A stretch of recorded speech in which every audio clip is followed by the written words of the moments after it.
ছাত্রদ্বারার মাননীয় জামাত ইসলামের মাননীয় প্রিন্সিপাল আব্দুল সালাম আল মাদানির সহযোগিতায় চৌমনি বাজার থেকে বালিবাজার বাজার পর্যন্ত রাস্তার মধ্যখানে যে ভাঙ্গা গর্ত, অত্র এলাকার বিভিন্ন মানুষ একদিকে চলাফেরা করতে অসুবিধা হয়, গাড়ি ঘোড়া নিয়ে যেতে পারে না।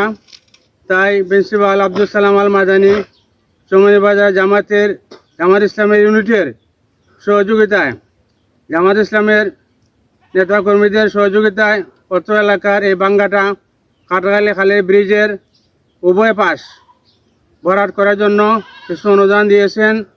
আমরা প্রিন্সিপাল আব্দুল সালাম আল মাদানির জন্য দোয়া করি, উনি আগামীতে দাঁড়িপাল্লা প্রতীক নিয়ে আমাদের ছাত্রদ্বারায় প্রার্থী হচ্ছেন। এই জন্য আমরা এলাকাবাসীর পক্ষ থেকে এই চৌমনি বাজার থেকে বালিবাজার বাজার রাস্তার মধ্যখানে যে বিভিন্ন গর্ত, এই গর্ত ভরাট করার জন্য উনি যে সহযোগিতা করেছেন, আমরা আন্তরিকভাবে এলাকাবাসী খুশি হয়েছি।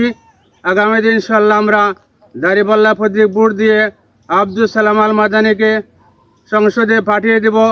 সংসদে পাঠিয়ে দিলে যাতে উনি ছাত্রদ্বারার প্রতিটা গ্রাম, প্রতিটা এলাকা যাতে উনি সুন্দরভাবে কাজ করতে পারেন, এলাকার মানুষদের চলাফেরার সহযোগিতা করতে পারেন, এই জন্য আমরা আশাবাদী।